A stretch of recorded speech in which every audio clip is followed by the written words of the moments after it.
What are you all standing around for? Can't you see Julio's hurting himself?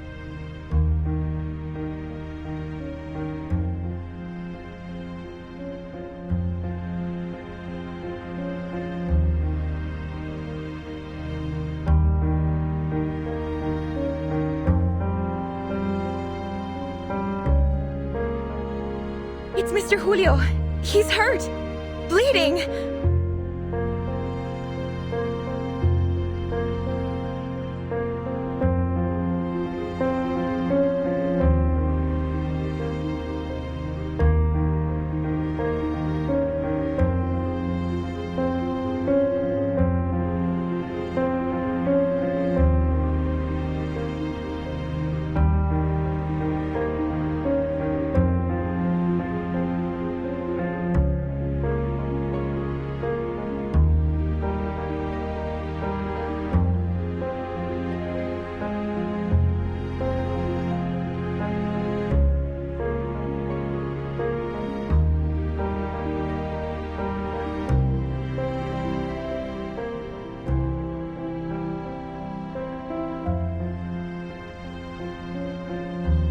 Sounds like he's having an epileptic seizure.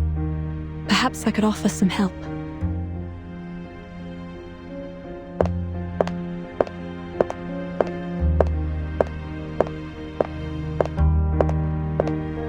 Please, Miss Octavia, help me so I can help him.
You seem experienced. Was it a major part of your responsibilities in São Paulo?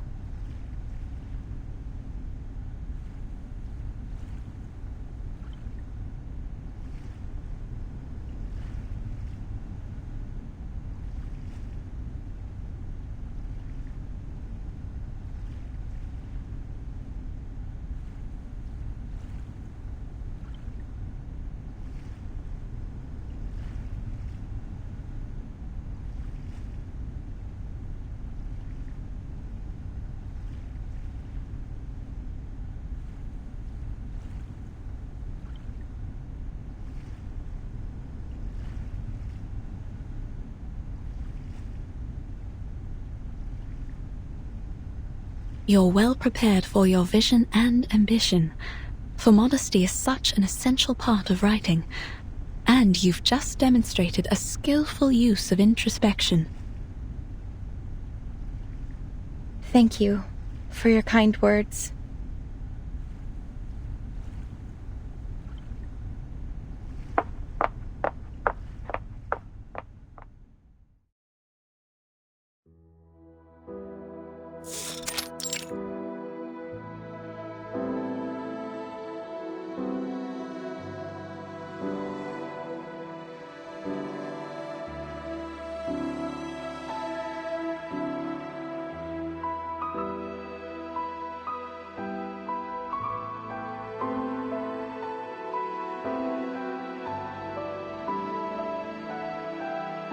It was foolish to think that ideas alone could ease people's pain.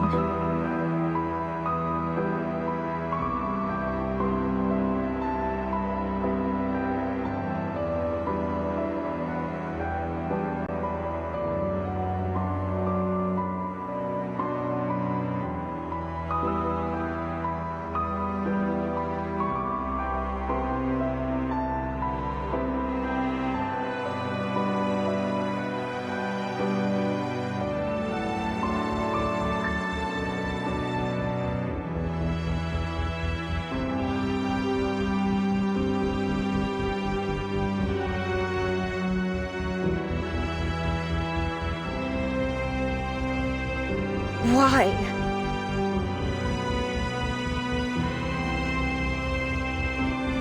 Puzzles on top of puzzles. Questions after questions. My head.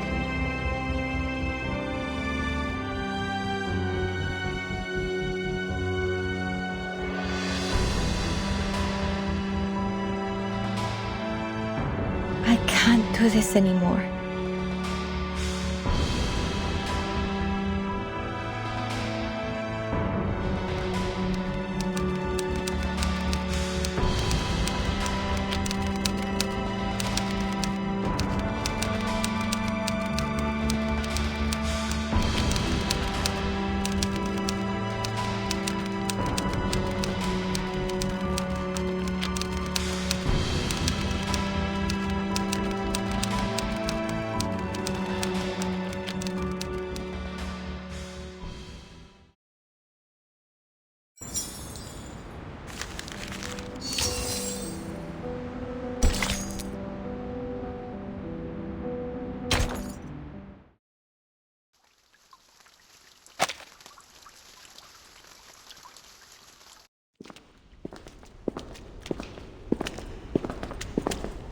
Ladies, I must apologize for what happened back there. We were caught off guard. There has never been a commotion of that scale before. I must report this to the physician. Don't worry, Miss Jailer. We made it out in one piece. Thank you for your understanding.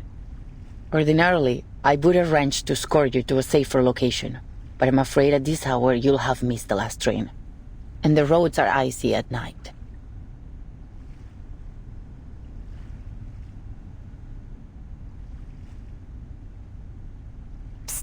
Vernon, we can't leave like this. We appreciate your kind consideration, Miss Jailer, but we still have some unfinished business here. I see. I'll arrange a clean room in a safer section for you. We'll do our best to ensure your safety tonight.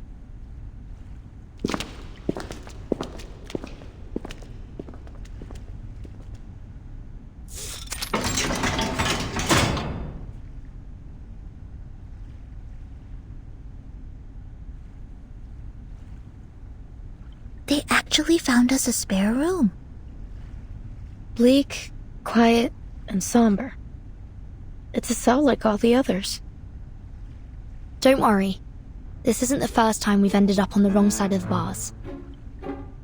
At least this time we're just here for the night, not a full sentence.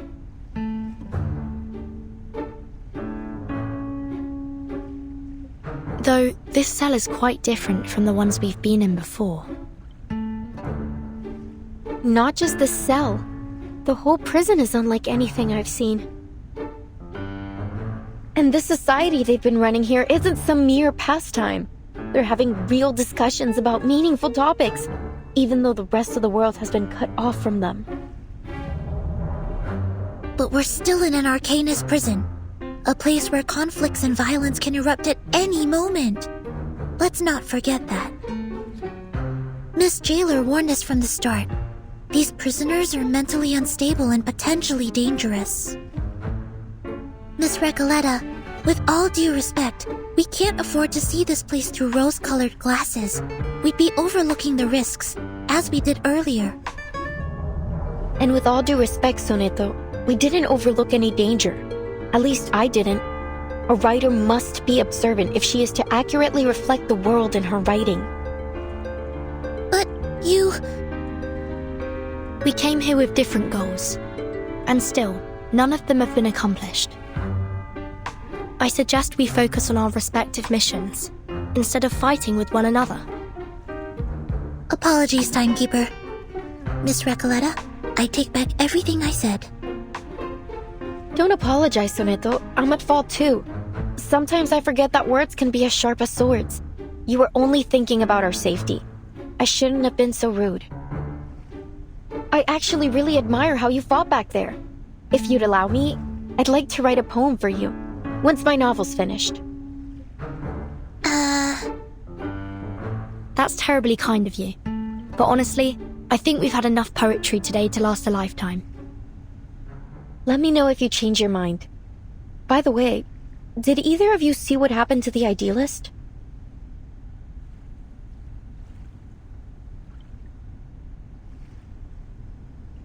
The jailer told me she went back to the gallery once everything calmed down. She found nothing. No blood, no shell cases, not even a trace of the idealist. Timekeeper, now's really not the time for ghost stories. Do you mean that maybe the idealist somehow managed to get out of there on his own? Or perhaps someone else helped him? Well, according to the idealist and our jailer, any inmates who are unwell will be taken to the physician. It's possible someone brought him there, while everyone else was shouting and running about. You're right. It could be that he's with the physician right now. I'm relieved. That was a sudden plot twist, but a visionary of his magnitude doesn't deserve to die in silence like that. To be fair, the gunshot was quite loud, as was the ensuing commotion. Nonetheless, he couldn't have just died like that. I mean, the writers would riot if a writer were to kill off a character so abruptly. But you believe he's still alive too, am I right?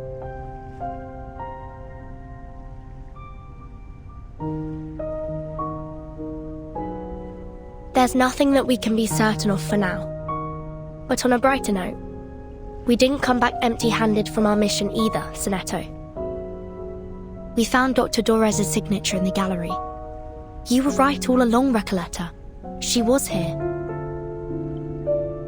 But we didn't see her at the gathering. Could something have happened to her, like with the idealist? Do you think she was also sent to the physician and never made it back? This is all just speculation. If we want to find the idealist, or Dr. Dorres, we need to speak to this physician first. Miss Recoleta, do you believe that the idealist could be your pen pal, Aleph? Whether he is or not, he's still my best lead.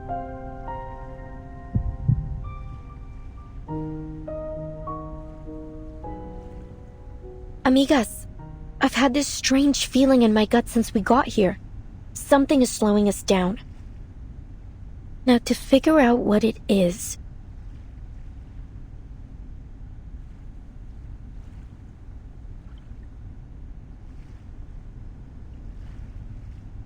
Look, it's a wild guess, but just wait till I finish. It feels like everything happening in this prison is somehow connected to my novel, El auge y la caída de la cordura. We're no strangers to wild guesses, and sometimes they're closer to the truth than you'd think. So this... The rise and fall of sanity. Sorry. What exactly is your story about?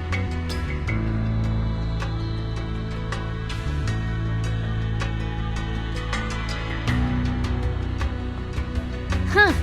Nunca pensé que te interesaría. It starts... Sorry, it's been a while since I told it from the beginning. A few years ago, I worked as a forest ranger. It happened in a desert town called Amalfitano, in Sonora, back in 1975.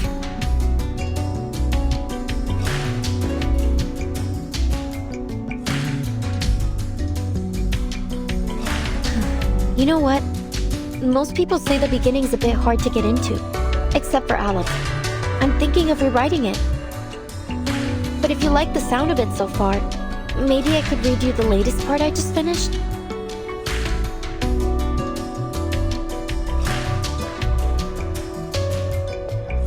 Please.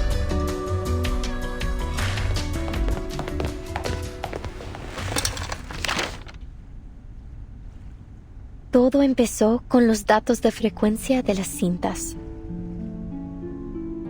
El patrón general parecía haber cambiado. Al principio, la investigadora de paracausalidad lo atribuyó a un error estadístico. Un fallo, tal vez. Oh, sorry. But after a few days, and long nights of meticulous calculations, that explanation only became less and less plausible. The odds of success and failure kept shifting, and the chance of repeating the previous result kept growing. It was as if someone had tampered with the rules and tweaked it to their liking. She took her findings to Amalfitano, the town of nothing, as they called it then.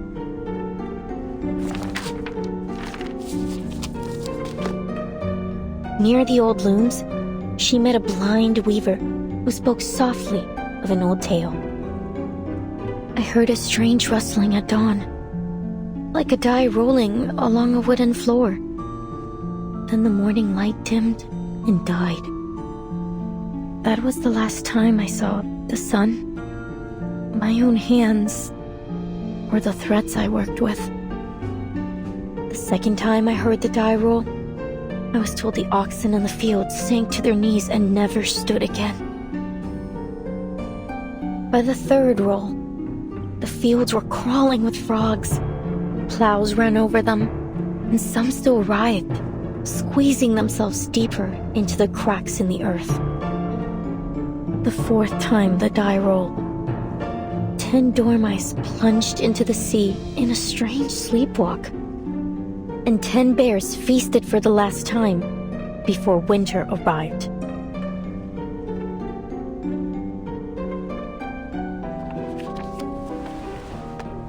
The final roll of the die was cast in a cage during a duel.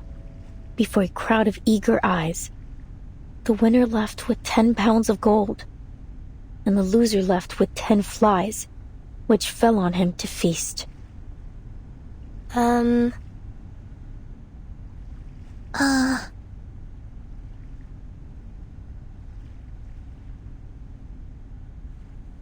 Is that all? Seems like it. Well, there's more, but I haven't quite figured those parts out yet. Any thoughts? Anything. I can take it. Please, I really need some feedback. I wonder if the protagonist ever finds this Die of Babylon in the end. Oh, Vertin, it isn't a real die, it's just a metaphor. Oh, I see. I must have missed that. Sorry.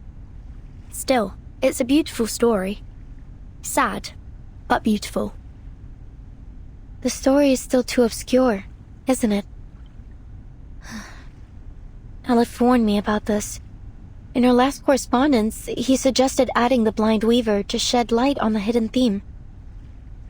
It helped at first, but even with his sage advice, no matter how hard I tried, the plot just didn't seem to move forward.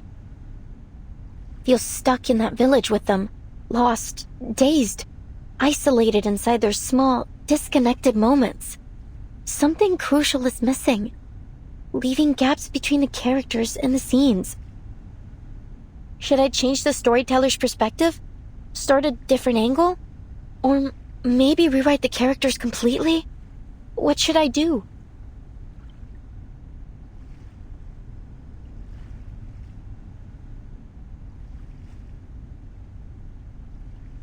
Apologies, but you said your story somehow connects to what's happening here in the Panopticon. What makes you think that? It's a strange feeling. Like, everything here belongs to a dream I once had. Only, I can't remember it. Do you mean that you have a sense of déjà vu? It's nothing to worry about. Our psychiatrist friend Kakania told me those moments are often the result of a dysfunctional connection between two parts of the brain. Like a little glitch in our heads. No, it's nothing like déjà vu.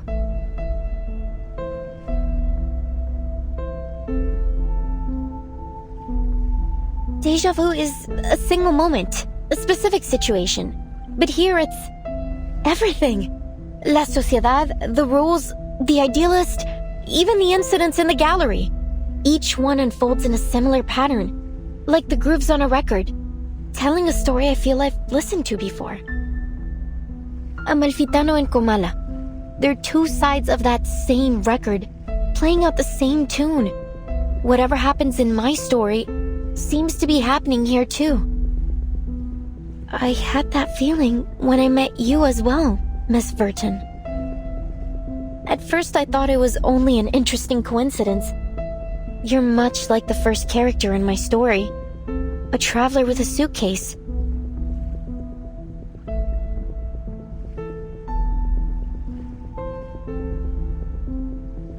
But then I realized, the doctor, your Doris, she's like the blind weaver who lost her sight to the dye despite having always been faithful to it. And the jailer, she's the bank clerk who assisted the corporation in taking over the town in order to escape her past. And the idealist, he's the murdered donkey driver, and the dye of Babylon. No. Mis queridos amigos ficticios. ¿Qué rayos les está pasando? Wait. Are you saying that everyone we've met here matches a character from your story? Like some kind of archetype? That sounds unbelievable. But then again, maybe you're onto something. You see the world through a different lens that none of us share. Not just the characters. The events here are mirroring my story too. Aleph, he's the only one who truly understood my story. If things are playing out just like my novel, then maybe Aleph is in fact still here. Are you suggesting that someone is controlling the Panopticon in order to make it follow the same plot as your story? That they've set the rules, started the poetry group, planned the attack on the Idealist, and tried to prevent us from finding Dr. Dores? If that's true, Miss Recoleta, it's very likely that the one acting against us is in fact Aleph himself.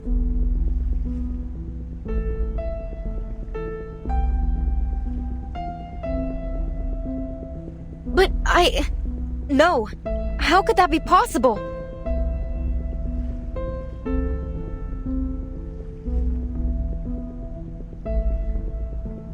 Why? Why would he do this? I don't see any reason why he'd be connected. He's an intelligent, cultured, and profound person, not a common killer. No, none of this adds up. Remember, Dr. Doris was brought to Ushuaia by the Xeno rebels. And we know they're connected to Manus Vindictae. If this Aleph really is hiding Doris from us, he may be working with them.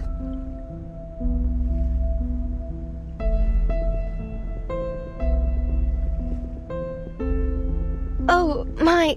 Soneto. I didn't know you had such a flair for stories. Maybe you should join us and become a visceral realist too. I think you're only imagining things. Perhaps you were inspired by this strange prison?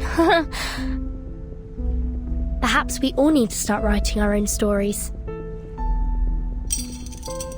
Come out now. Whoever's out there, speak up. How can we help you? Who's there?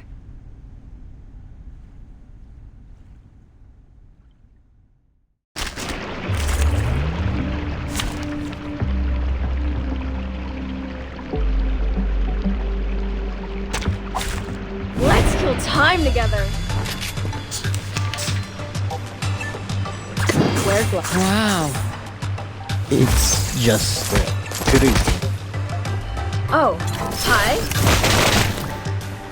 Whoops. An accident. Hey, Violence you will be is sorry. Not good. Wow. Please live up to my expectations, Con. Bitch. Easy job.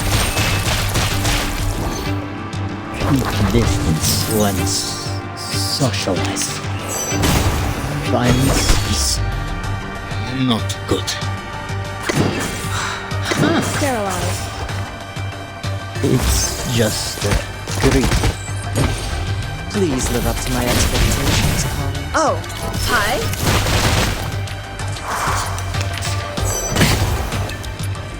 Where go? Wow. Zima is ebullient. Whoops. An accident. Hey, you will be sorry. Calm down. Not good. Just a reminder. Wow. Mia była szczęścia. Nieszczęście pomogło. Find the machines on the ground. Bang. Come back! I need your feedback on our session.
Easy, easy. It's me, Garcia. We met at the gallery earlier. Please, I come in peace.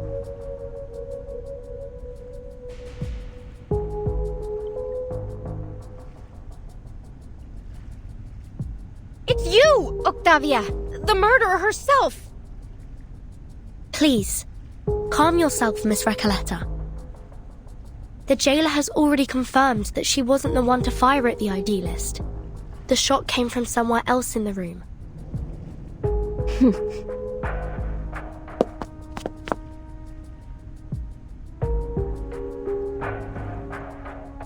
Miss Octavia, what brings you here at this hour? I come here out of goodwill. Believe me, I didn't want any bloodshed either.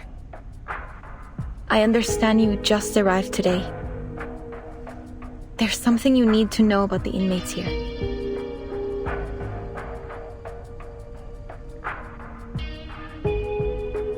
We're outcasts, rejected by society and literature, and our privileges are limited within these walls. But before I started my own literature group, I struck a deal with the Panopticon authorities. If we cooperate and stay out of trouble, they'd leave us be. We could discuss literature freely and openly in Comala. Such a thing may seem trivial to you, but this is of immense importance to us. Oh, there's no happier thing in this world than discussing literature. No one should ever put limits on it. You're right, Recoleta. But we're prisoners here. There are certain rules we have to follow. Except, the idealist didn't see it our way. He refused to compromise, believing that the long poem and his so-called ism could break us free from the cage of the ever-watchful eye. Perhaps he was right. You might have achieved more if you'd listened to him. After all, visceral realism keeps us connected to who we are. You have to believe in the truth of visceral realism, because out there, beyond these walls, Many of us still do. And what has it changed? Garcia, you're the latest inmate here. Tell us, 3 months ago, before they arrested you and took you here, what has the visceral realism movement accomplished out there?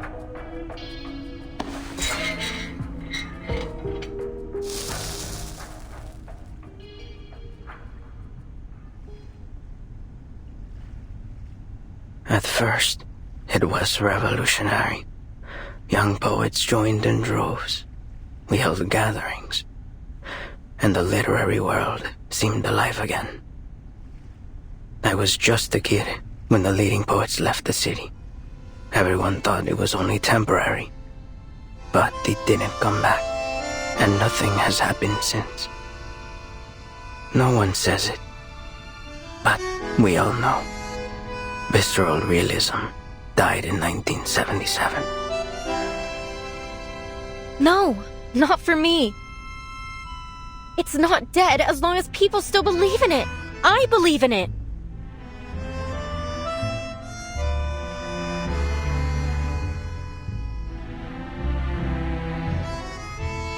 Belief, faith, what is this obsession with the true self?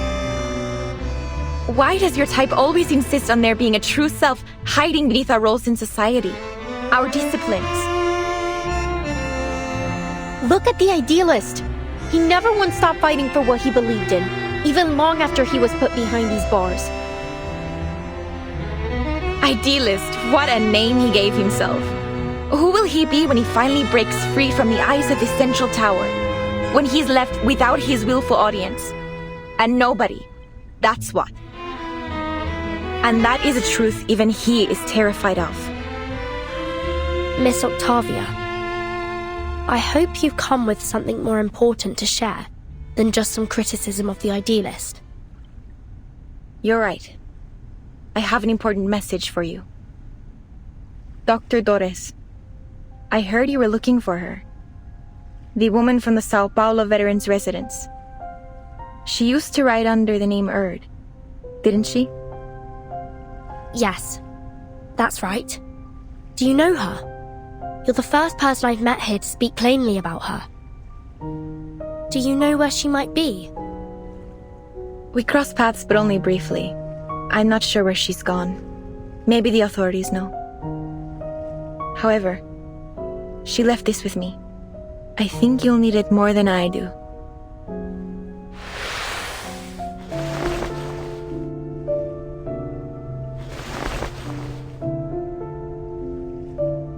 We have other matters to attend to. I'll leave you to your business. Garcia, shall we?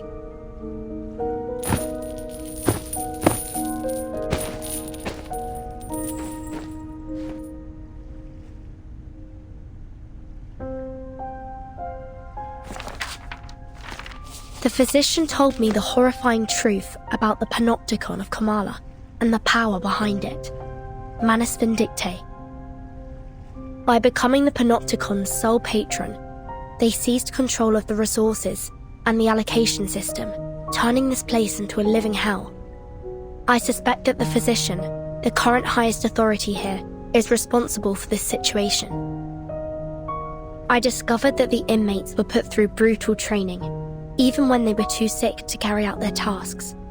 They also forced pure-blood Arcanist inmates to wear their masks, effectively turning them into murmuring puppets. Just as we suspected, Manus Vindictae is orchestrating everything. No wonder we didn't find them in the city. They've been hiding here all along. No one would have thought to come looking for them here.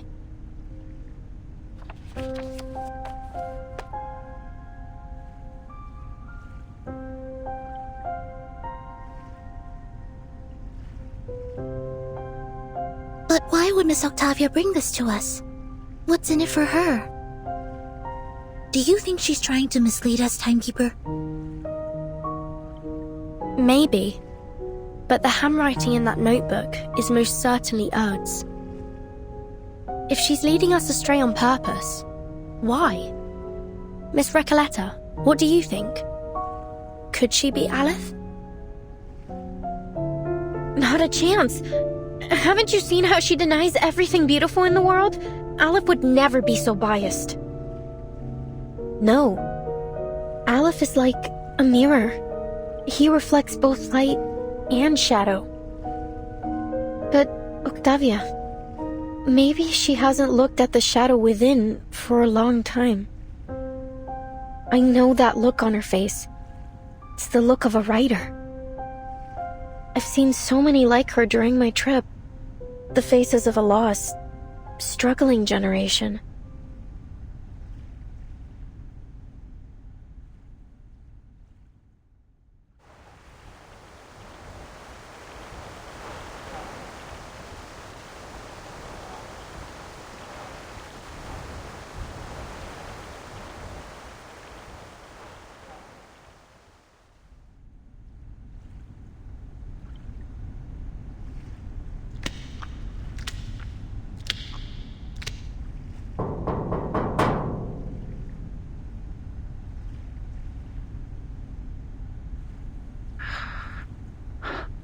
Dr. Merlin, I'm here to report on today's events. Come in.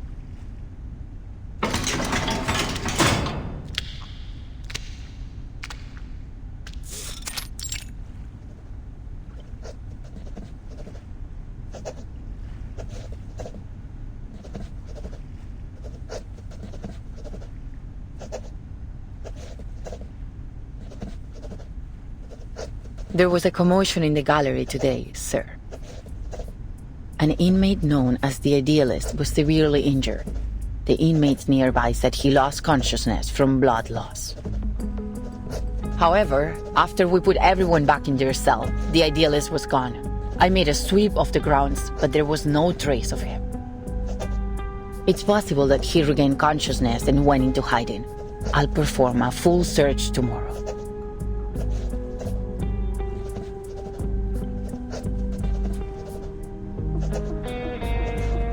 No need. Sir? He knew the consequences of breaking the rules, did he not?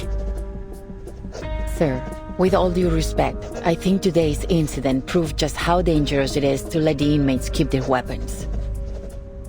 We never should have let them walk around with deadly weapons. Even if we had to, we should have doubled the guards. We can't expect them to follow their own rules simply out of fear of the Central Tower.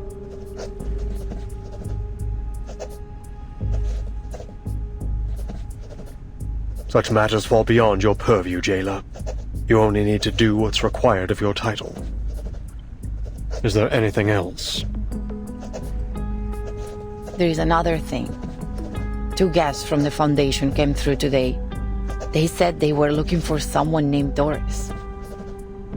They've shown a willingness to cooperate, though they were involved with the incident in Corridor Zero.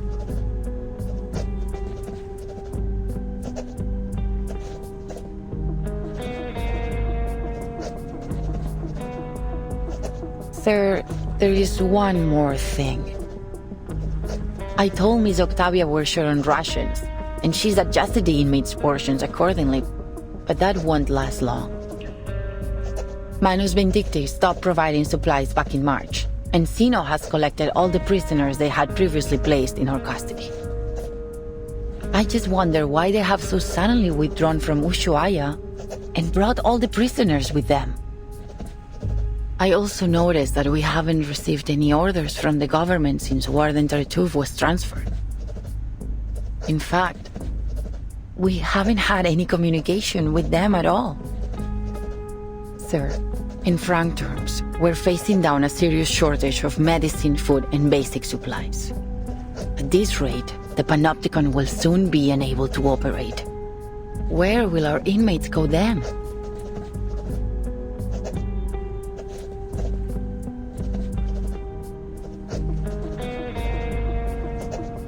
Can we ask the Foundation for help? They've sent their people here. Maybe they're interested in the Panopticon?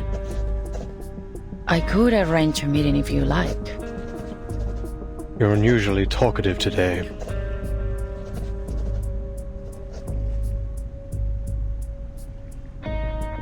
Pardon, sir? That's fascinating, you know. You've become so much more concerned about this place and its inmates than when you first started. You are now dictated by your title. I didn't mean to overstep. I'm sorry. You can go now. I have a great deal of work to do. Oh, and one more thing.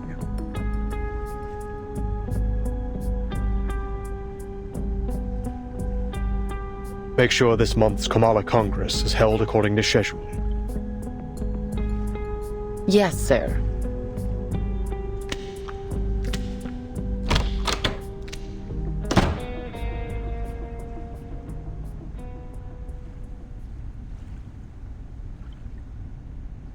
How many times have I warned you about this? The idealist has to go. He's nothing but trouble for us. You're too soft on him, Aleph. Look at the mess he has us in now. Calm down.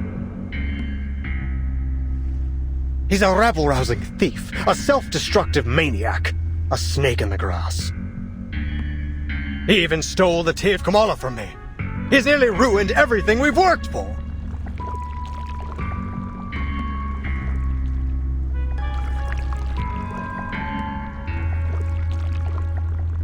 It's only a die, Merlin. It does nothing more than a die can do. You were there today. You saw what he did. He managed to change the Panopticon with this die, even if only for a second. He'll ruin my work, Aleph. He's a slave to his passion. His head is filled with impulsive thoughts. I don't trust him. We can't trust him. I've done everything you've asked. Now it's time to do your part.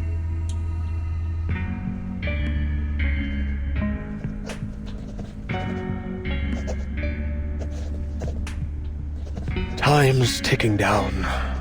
I can't afford any further mistakes. No one can be permitted to stop my experiment in the Panopticon. I'll prove it to them that we have found the path to the ultimate answer.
La cabaña con el techo azul estaba silenciosa como siempre.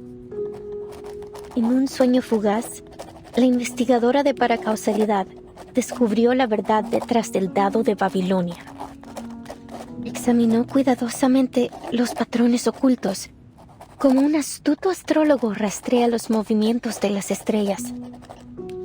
Lo que pueda parecer errores o accidentes no niega las verdades del destino. Por el contrario, afirman su existencia. Solo pregúntale al gran Heráclito. En un universo no observado, el dado de Babilonia gira perpetuamente, dictando el destino de todos en un tiempo que es tanto infinitamente largo como infinitamente corto. Mira, cerró los ojos. Respetaba la aleatoriedad de los números y el destino. Respetaba el juicio del dado. De lo contrario, se habría perdido sumisamente en los huecos del tiempo y bajaría para siempre como un fantasma en el olvido.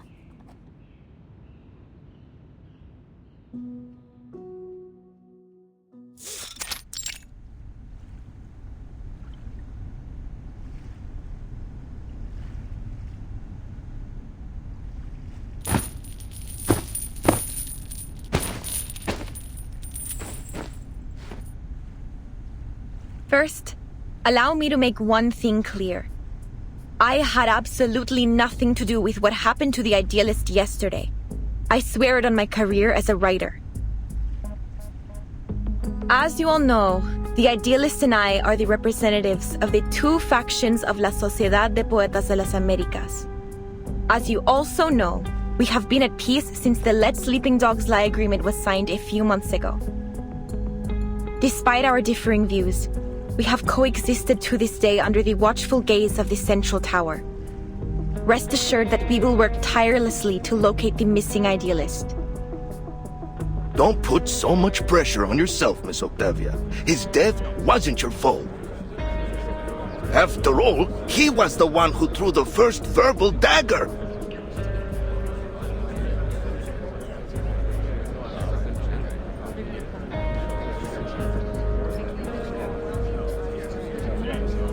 Show some respect, you morons. The Idealist is missing, not dead. I'm sure he'll show up in one piece before we know it. Better face the hard truth now, Roberta. Though, I have to say, it won't be easy for you to find a no leader as mad as him.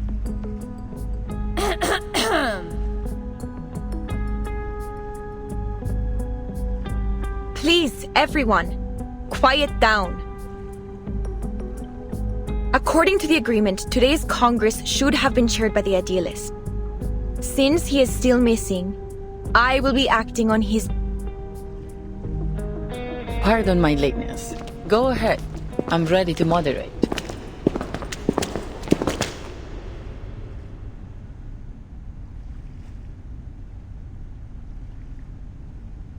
Miss Vert, I looked over the incarceration and visitor records from the past 6 months. There was no mention of anyone named Doris. Then it seems only the physician knows the whereabouts of Dr. Dorez. Miss Jailer, we need to meet with the physician. It's important. Listen, you really shouldn't take the inmates' ramblings too seriously.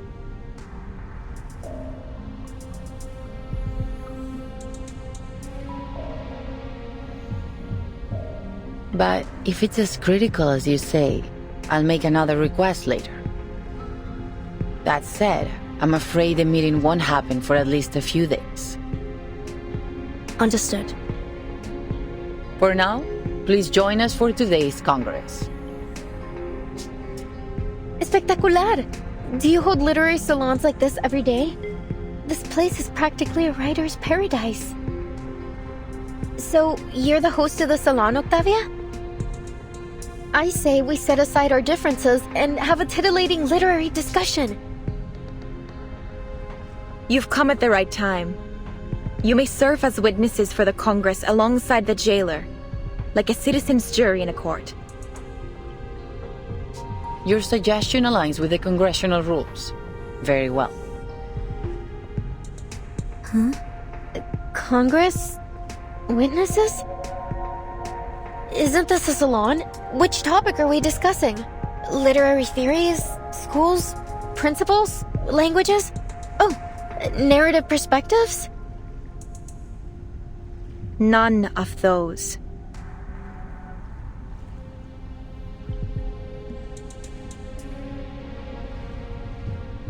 This Congress is about the randomness of fate, Miss Recoleta. Randomness of fate?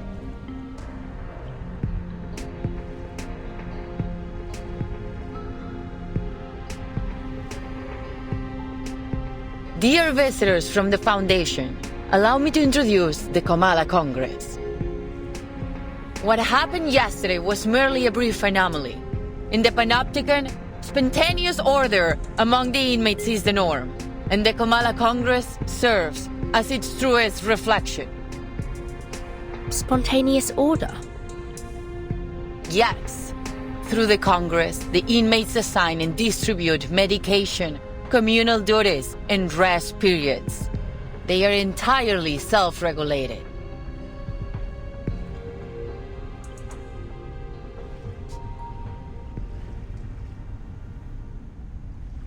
I hereby announce the commencement of the 7th Comala Congress.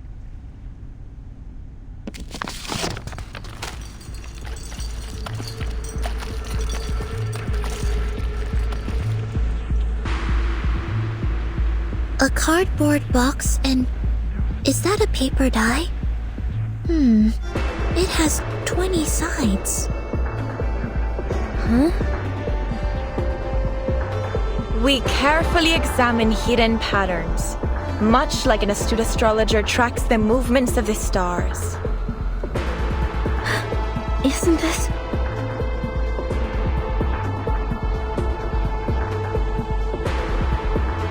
Isn't this just like the Die of Babylon?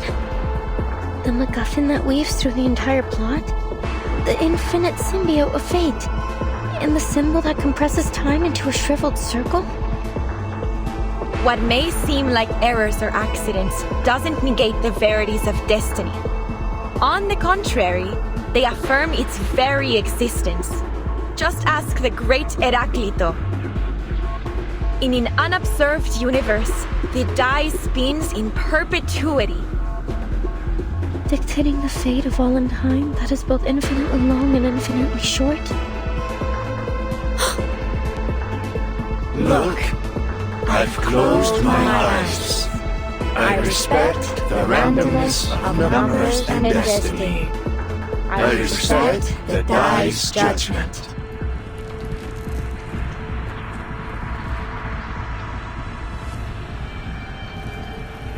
Otherwise, we will acquiesce and lose ourselves in the gaps of time and wander forever as ghosts in oblivion.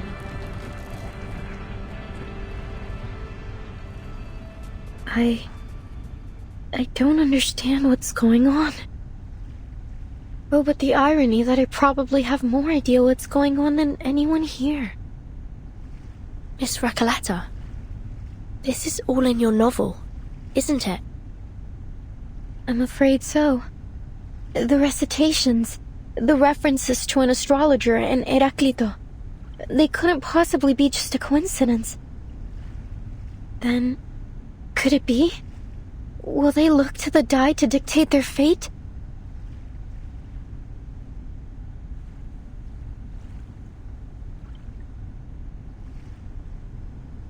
I shall perform the first roll. Its result will determine the subsequent roll order for this Congress.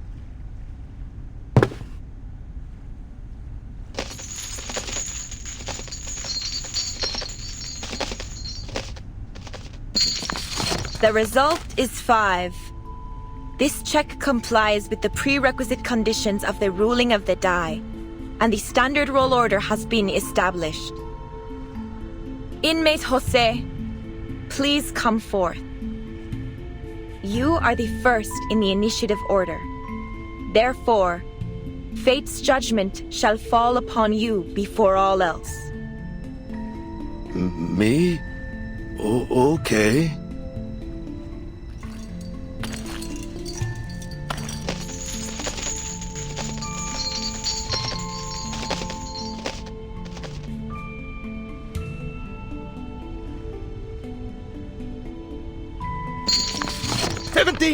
It's 17!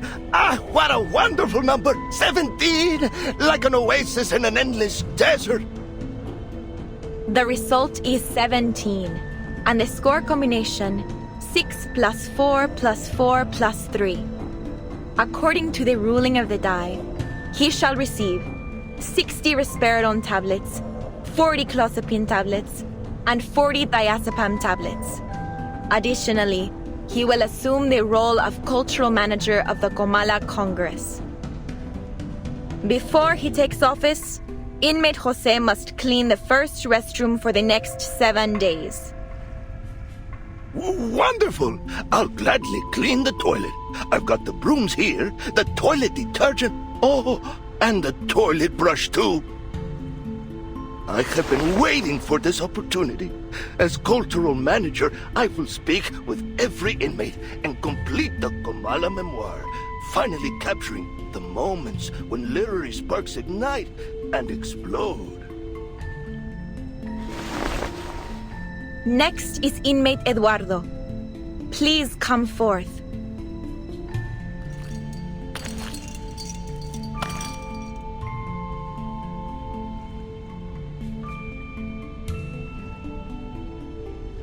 But I can't remember the ruling of the die. I can't remember anything. Damn it. Sorry, Senora Octavia, but I don't think I can do this. I didn't get any medication in the last Congress. I've had multiple episodes. It's like my brain's jammed or something. It's all right, inmate Eduardo. It's easy. You don't need to know the rules to roll the die. Give me your hand, I'll help you.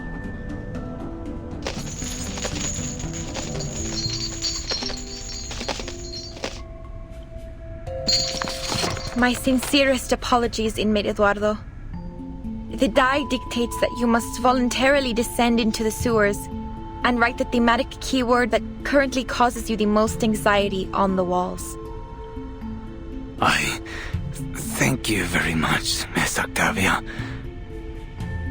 I think my head's about to split in half. I need a moment to rest before I head down there and fulfill my destiny.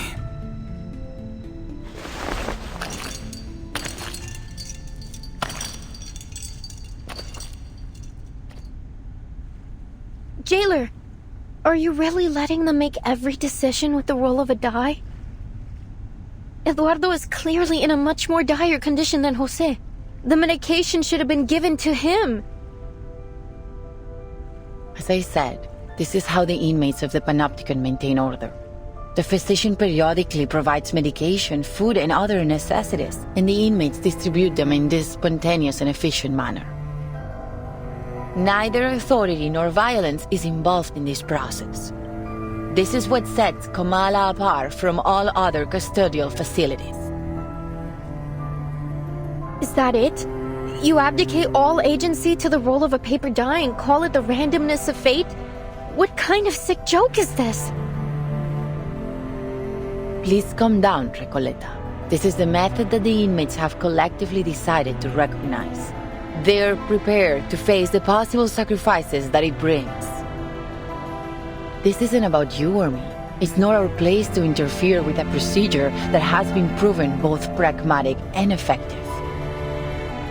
My duty is to assist the inmates in maintaining order through the methods that they have established.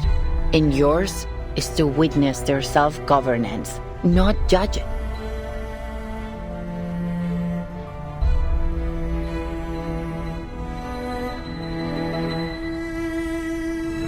If everything somehow unfolds as it does in my novel, then every role is already predetermined. Vertin, do you remember the story I told you last night?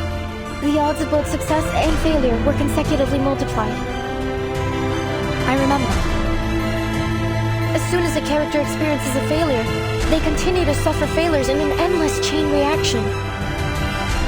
None of Eduardo's future dice rolls will ever result in a number higher than 10. At this rate, this system, this sociedad, ruled by the dice of Babylon, is bound to collapse.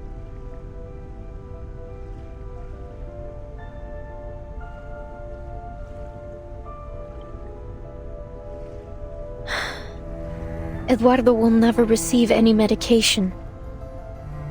The moment he writes the keyword on the wall could very well be the moment he spells out his own death.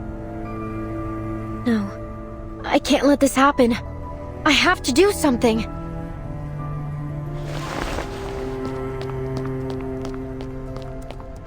Wait, Miss Recoleta, what are you doing?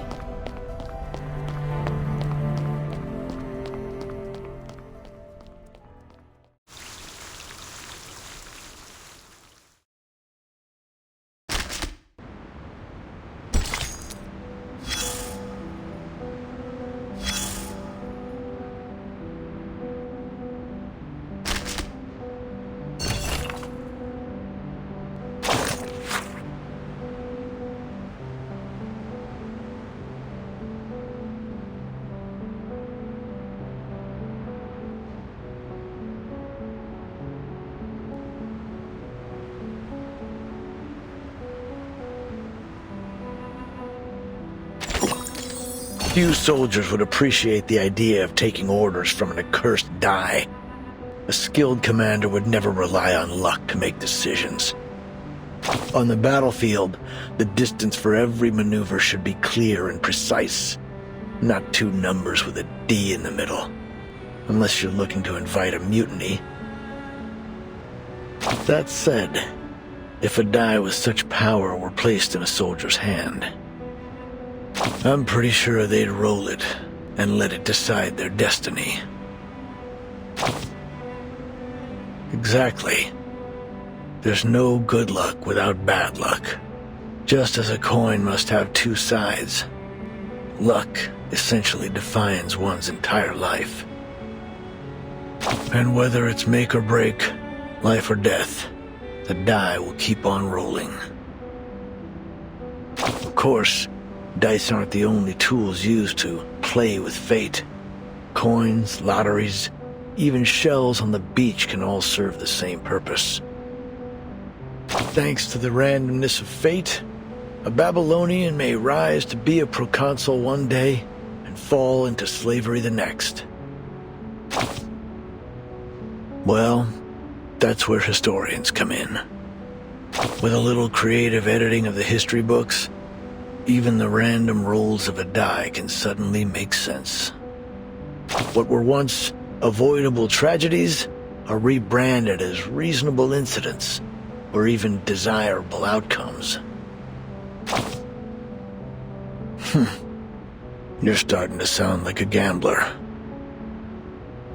But even gamblers, after hitting a hot streak or a losing spell, start to convince themselves that they've figured out the grand pattern behind games of chance. It isn't just gamblers either. Witches tried to influence fate through rituals and charms. Ancient mathematicians calculated probabilities on paper. Some even wrote books on game theory. Meanwhile, others suspected there were cheaters among them.